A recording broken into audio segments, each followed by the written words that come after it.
It's time for another episode of Print from the Past, and in this episode, we're going to go back to April of one of my favorite years in console video gaming history. That's right, we're going back to 1997, April of 1997, in fact, and an issue of Ultra Game Players magazine. This guy right here with Tomb Raider 2 on the cover, and yes, some free AOL software inside version 3.0 for Windows. It is here, at least in this particular issue.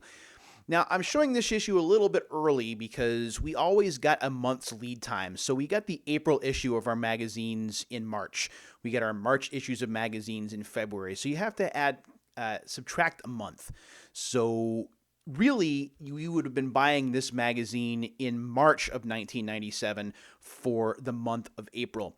When we take a look at what is on the front, again, we see Tomb Raider 2 along with Fighting Force and Ninja. We also see some information for Lost World, Triple Play 98, some Ridge Racer information, Toshinden 3, a giant code section with Game Day 97, Killer Instinct Gold, and Virtual On and NBA Live 97. So a lot of cool stuff here. We're going to go ahead and get this guy open and see what else is on the inside. So let's go ahead and kind of hold this to the camera. Oh boy, I always have this problem. There we go, I think. There it is. So we're just going to kind of pull the top. There we go. There it is. And we're going to, we have extra stuff in here. So let's take stuff out a little bit at a time. We know about the AOL stuff. And, of course, this is going to be kind of difficult to come out. So we'll get the AOL disc out of there too. There we go. So what we have in the issue is we have, obviously, the issue of the magazine right here, Ultra Game Players, with an ad for Psychic Force on the back. We also have Play AOL version 3.0 for Windows. This guy right here, where you could get 50 free hours by using the CD-ROM that is on the inside. We have our code down there. When we open this up, let's take a look and see what the disc looks like. The disc comes in a sleeve of sorts. We also get this little guide to AOL here, talking about the AOL Games channel, a place that I hung out at quite a bit. And there's a nice little fold out showing you all the cool stuff that's on the AOL Games channel right there. So that's pretty cool. AOL, and I've talked about this before. I first started using the using the internet pretty regularly with AOL. I was an AOL member. I think my first username was PSX Pete, which was PlayStation Pete. And unfortunately, that username doesn't exist anymore, but that's what I had started with. Here's what the disc looks like right here, talking all about the Games channel for version 3.0. In addition to the AOL disc,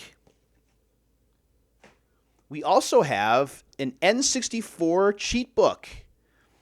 The best codes for the biggest games. So we have codes here for Pilot Wings 64, Wave Race 64, Wayne Gretzky Hockey, Cruisin' USA, Shadows of the Empire, Mortal Kombat Trilogy, NBA Hang Time, Killer Instinct Gold, Mario Kart 64, and of course Super Mario 64 in here.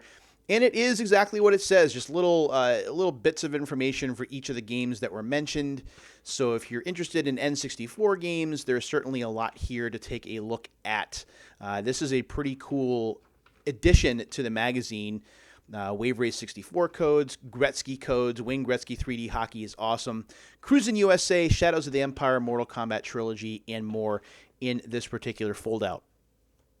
But now, let's get to the main event, which is Ultra Game Players issue number, let's see if it gives an issue number, 96 is what we're looking at today. And as we open up the magazine, the first thing that we look at is buy two, get one free on Sega Saturn games.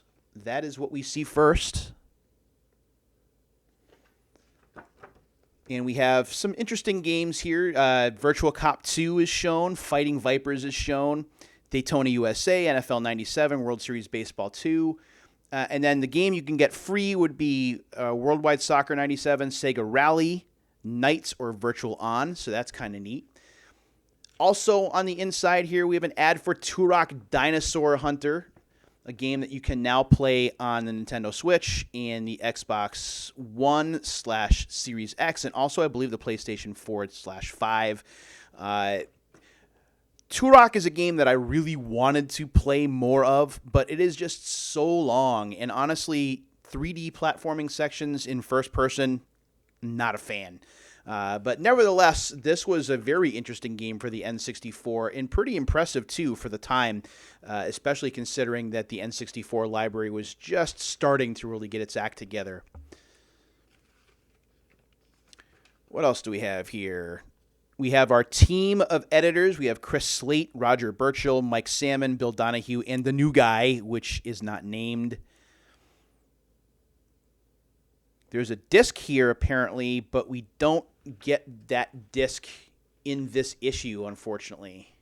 So there's no disc here. So it talks about a disc with Final Fantasy VII on it, but we don't get that here, unfortunately.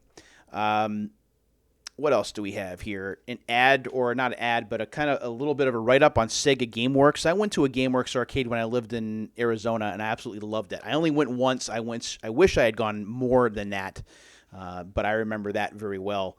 I think that was actually for my birthday in 2011. I think that's what I did for my birthday then. April 22nd, 2011. I think that was the date that I went. Final Fantasy VII is finally out, at least in Japan, so they're talking about Final Fantasy VII in this particular issue. We were still very excited for the game at the time. We just had to wait for the English translation, which would come in September. Rent Spider the video game at Blockbuster. So you get those ads kind of surrounding Final Fantasy VII right up.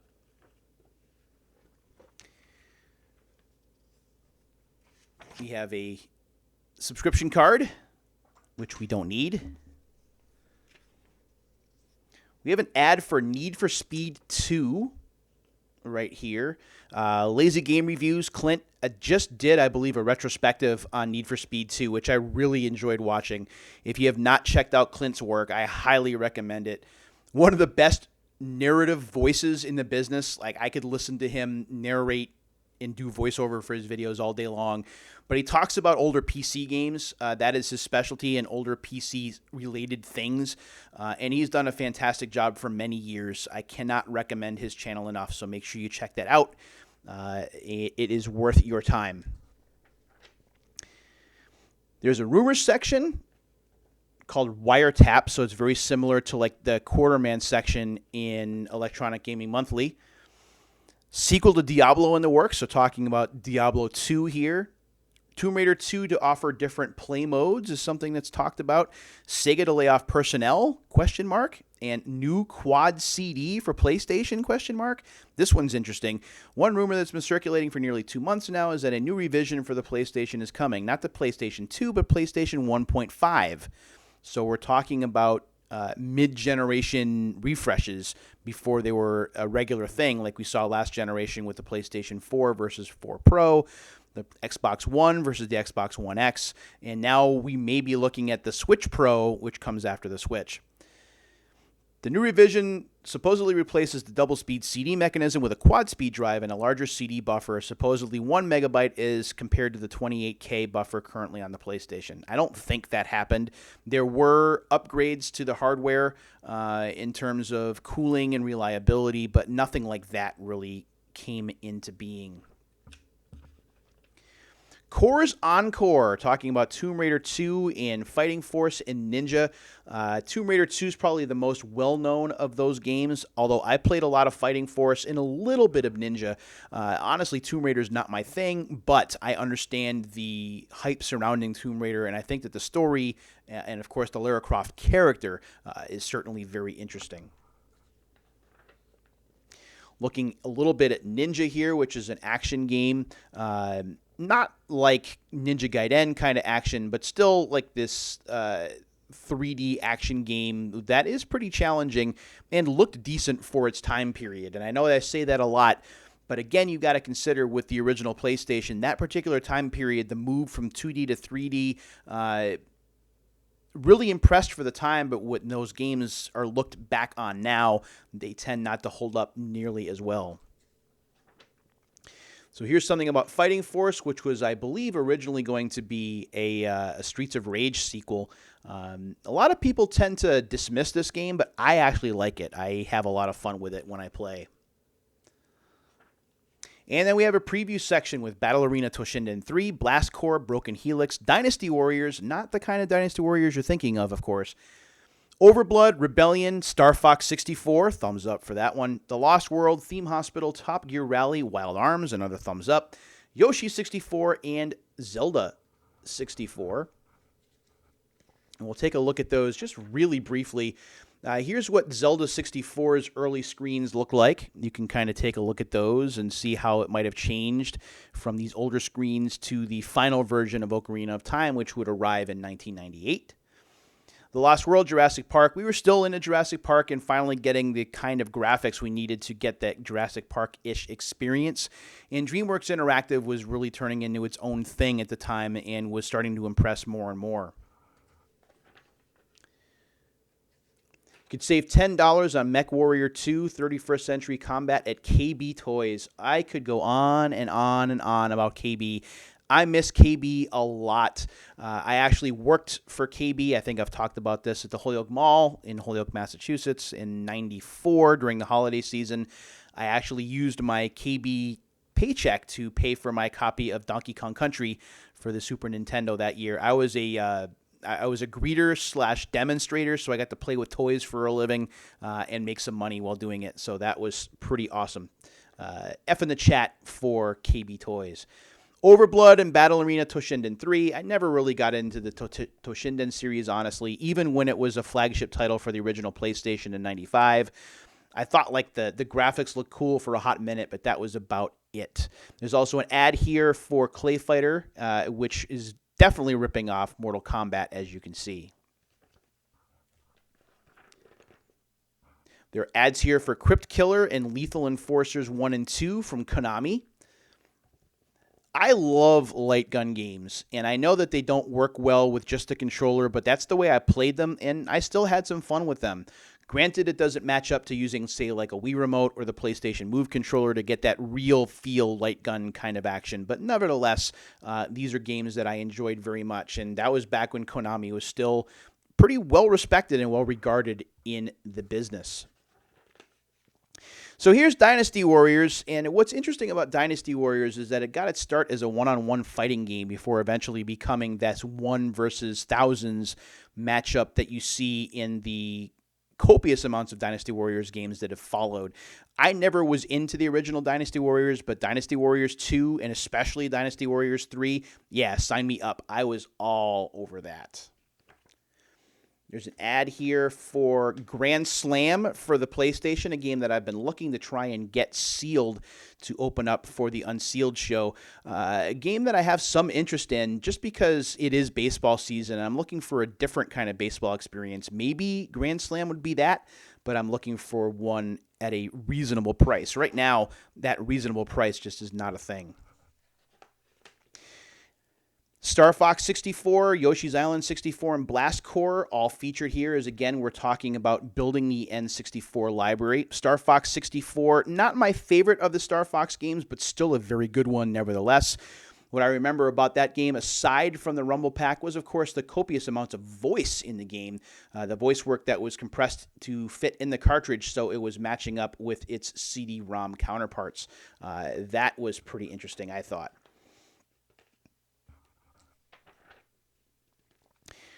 Previews here for Hexen 64 and, of course, for Wild Arms, the game that came out before Final Fantasy VII, but a game that not a lot of people paid attention to, and that is really too bad. Wild Arms, of course, with that Western feel to it. The music has that Western feel to it as well. It's a great soundtrack. The graphics, again, kind of sort of don't hold up today as they did back then. But it was kind of like it was getting you ready for the release of Final Fantasy VII, that traditional turn-based Japanese RPG that so many of us enjoyed, and it is a great game to look back on today or to go back to and revisit if you happen to have it for your collection. I do believe that the prices on it have gone up a little bit, so you might have to get a good deal on it on eBay, but if you can, or maybe if you have a PlayStation 3, a PSP, or a Vita, and you can download Wild Arms from the PlayStation Store, that is another way that you can check that out. Get shafted for the last time. What is that? Descent Maximum. Okay. So there's an ad for Descent Maximum here, and I know that's tough to see. I have that, and I haven't played it. So I have like absolutely no comment to make on it.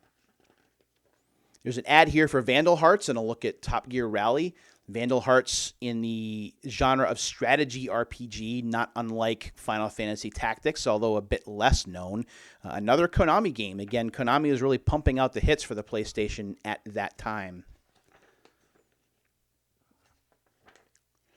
Then we come to our reviews section, and we have quite a list of reviews, even for the month of April. We have Amok, Command & Conquer, Die Hard Arcade, Doom 64, Genome, Independence Day, Mech Warrior 2, Nanotech Warrior, Rage Racer. Oh, yeah, I'm all over that when we get there. Realms of the Haunting, Turok Dinosaur Hunter. Wow, say that 3 times fast. And Vandal Hearts. We're just going to focus on the ones that I have interest in. First of all, being Turok Dinosaur Hunter, this guy right here. And I talked about it at length already, so I really won't go too much into it, except looking at the score here being an 8.3 out of 10. Graphics getting a 10, music getting an 8, sound effects getting a 9.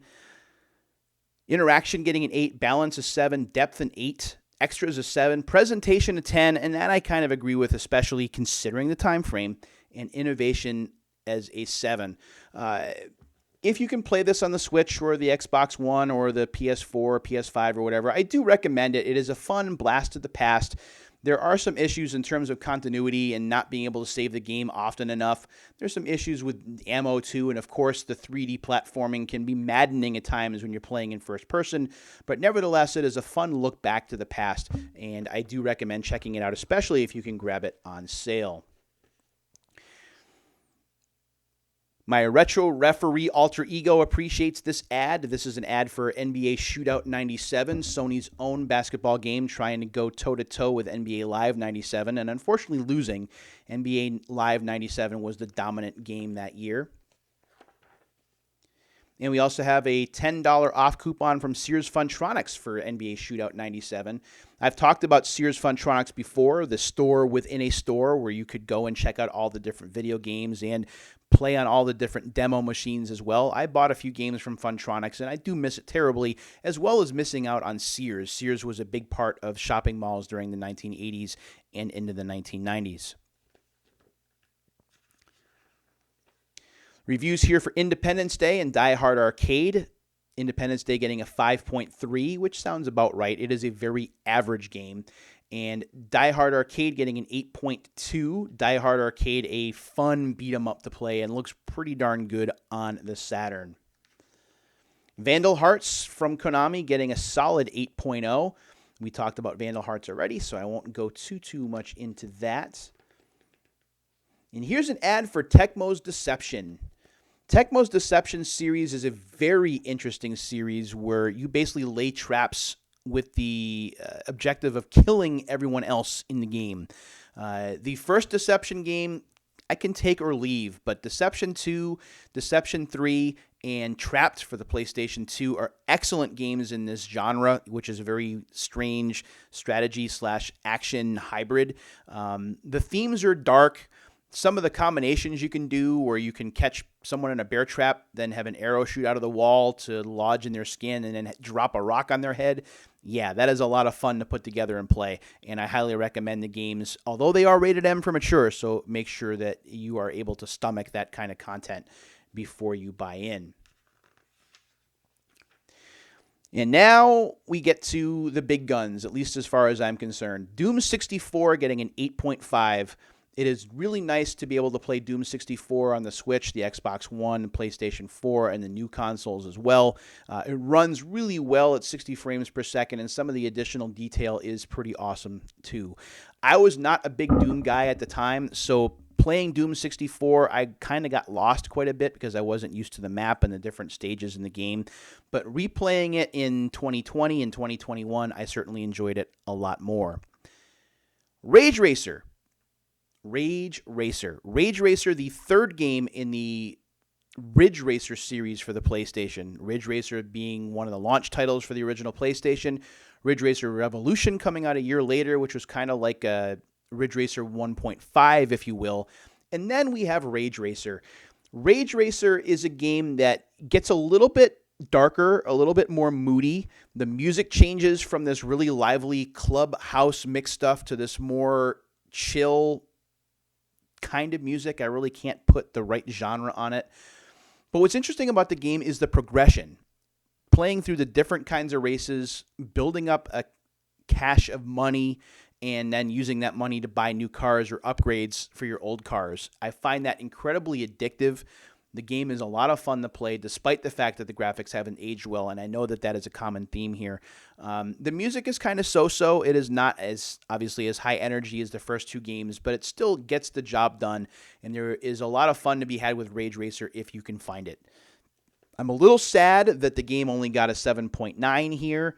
When I take a look at the specifics, the graphics got a 10, the music got an 8.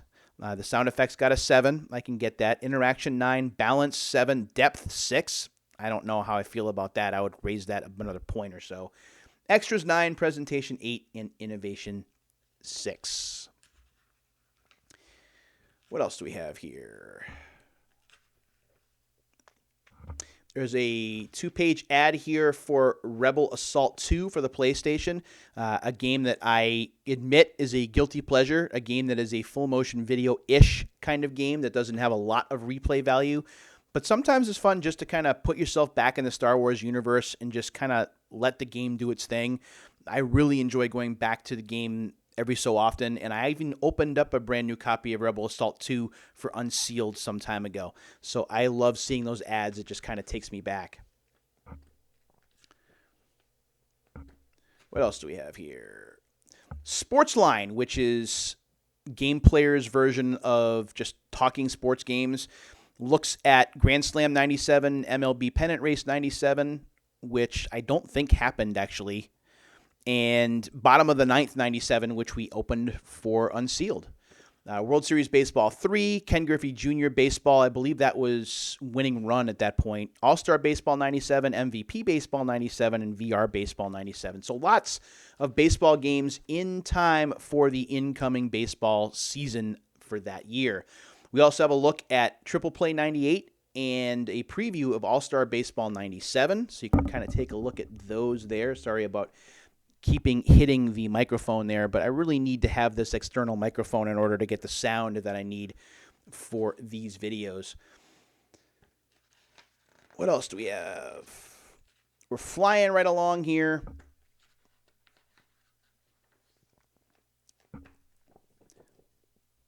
No. We have our All Access section, which are all kinds of codes for different video games. And there are a ton of codes to look at.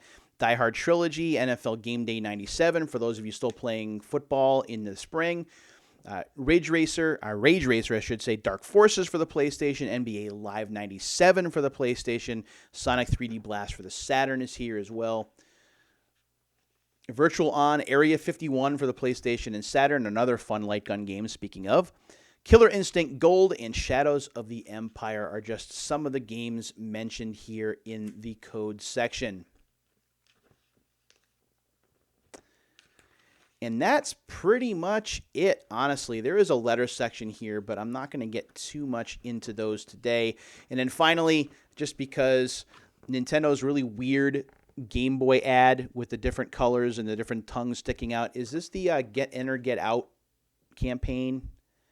Yeah, it doesn't say. Game Boy Pocket is what they're talking about there. Game Boy Pocket, a fun platform and a an interesting way to carry your Game Boy around as opposed to the older, wider, heavier original Game Boy. The Game Boy Pocket does a nice job of shrinking that down to size and really making the platform more portable than the original. I actually have looked into possibly getting a Game Boy Pocket, but the Game Boy Color does pretty much the same thing, so I'm okay with having that. So that's a look at Ultra Game Players for April of 1997. We are just, 13 and 22, so 41 days away from my 49th birthday. I'm hoping to do something fun during that week because I have that week off of work, so maybe do an extra Unsealed episode or something. We'll have to see. Until the next time, my friends, please take care of yourselves and each other as we approach spring and wave goodbye to winter. We'll do this again soon. See you then.